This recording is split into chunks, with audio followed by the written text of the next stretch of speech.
तो राज्यसभा चुनाव को लेकर कांग्रेस और जेएमएम के बीच एक रार छिड़ता हुआ नजर आ रहा है। दरअसल कांग्रेस की ओर से प्रणय झा की उम्मीदवारी का ऐलान कर दिया गया है, जबकि जेएमएम की ओर से दोनों ही सीटों पर अपनी उम्मीदवार खड़ा करने की बात कही जा रही है और आज इसकी औपचारिक घोषणा भी होने वाली है। इस हालत में बड़ा सवाल खड़ा होता है कि इंडिया गठबंधन के जो अन्य सहयोगी हैं, जिसमें राजद के पास 4 सीट है, माले के पास 2 सीट है, और यदि इस पूरे कुनबे को हम मिलाते हैं तभी वो 56 इंची का सीना बनता है, जिसकी चर्चा अक्सर सीएम हेमंत करते रहते हैं। तो यदि इसमें से इंडिया राजद के 4 और माले के 2 निकाल दें तो फिर इंडिया गठबंधन के पास वह कुव्वत ही नहीं बचती है कि वह अपने दोनों सीटों को निकाल सके। इस वक्त हमारे साथ हैं राजद के प्रदेश अध्यक्ष संजय यादव जी। संजय जी, क्या कांग्रेस की ओर से जिस तरीके से प्रणय झा की उम्मीदवारी का ऐलान किया गया, इसके पहले राजद को कॉन्फिडेंस में लिया गया था क्या? हम लोगों के साथ न कांग्रेस का कोई संपर्क है और न ही झारखंड मुक्ति मोर्चा के तरफ से कोई संपर्क है। किसी ने हम लोगों से कोई संपर्क नहीं किया है। अब जहां तक जेएमएम और कांग्रेस की बात है तो निश्चित रूप से हम लोग इंडिया गठबंधन का फोल्डर है और सिद्धांतवादी हैं हम लोग। कांग्रेस पार्टी को चाहिए था, क्योंकि इंडिया गठबंधन का जब झारखंड में जो सरकारें चल रही है उसके मुखिया माननीय मुख्यमंत्री हेमंत सोरेन जी, तो कांग्रेस पार्टी को अनाउंस करने के पहले सीएम हेमंत से बात करनी चाहिए, माननीय मुख्यमंत्री जी से, क्योंकि गठबंधन का लीडर हैं और सभी 56 विधायक उनके साथ हम लोग, कांग्रेस भी है, हम भी हैं, माले के लोग भी हैं, लेफ्ट के लोग भी हैं, तो विश्वास में लेकर के काम होना चाहिए। ये विश्वास अगर होती तो ये टर्बुलेंस नहीं होता, सब लोग हम लोग एक साथ रहते।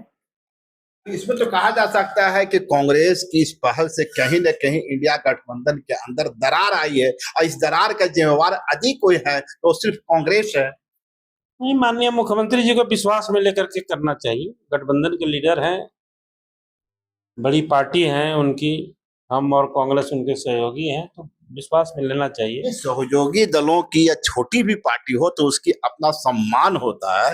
राजद के पास भी 4 विधायक हैं, ये 4 विधायक इंडिया गठबंधन के हिस्से नहीं जाए तो जेएमएम तो 1 सीट निकाल सकती है, ठीक है, उनके पास 36 का आंकड़ा है। कांग्रेस के लिए तो मुश्किल होगी।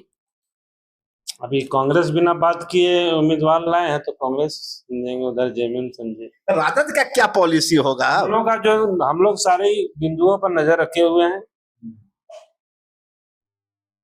हम लोग देख रहे हैं 8 तारीख तक कौन कौन लोग नॉमिनेशन करते हैं, फिर हम अपने नेता से बात करेंगे और जो निर्देश होगा वो काम हम लोग करेंगे। कहीं ऐसा तो नहीं कांग्रेस यह मान कर चल रही है, जेएमएम यह मान कर चल रही है कि लालू यादव का एक देश की सियासत में एक मतलब रहा है, और वह है कभी भी कम्युनल फोर्सेस के आगे लालू यादव ने सर नहीं झुकाया। क्या उसी को मजबूरी बनाया जा रहा है कि राजद तो वही भाजपा को हराने के लिए मजबूरन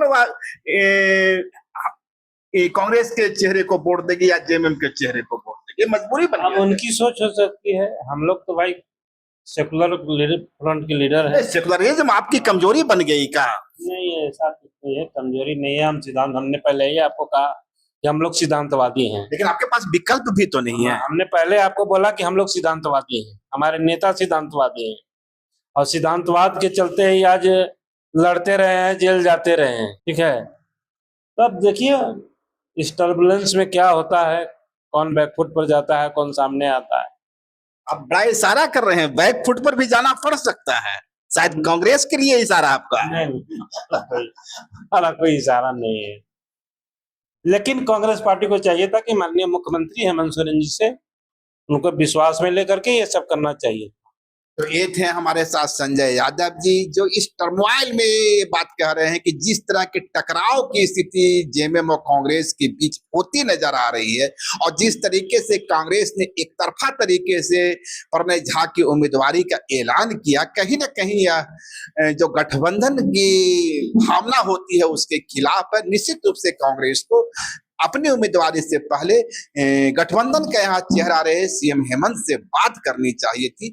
फिलहाल राजद यह आश्वस्त कर रही है कि चूंकि कॉमनल पॉलिटिक्स जो देश में चल रही है, लालू यादव ने कभी भी उसके सामने सर नहीं झुकाया है, तो निश्चित रूप से इंडिया गठबंधन के साथ ही राजद रहेगी। लेकिन बैक फुट पर किसी न किसी को जाना होगा। देखते हैं वह बैक फुट पर कौन जाता है, जेएमएम के प्रत्याशी जाते हैं या कांग्रेस अपना नाम वापस लेती है। शुक्रिया। लाइव लगातार के वीडियो को लाइक करें, सब्सक्राइब करें और बेल आइकन को दबाना न भूलें।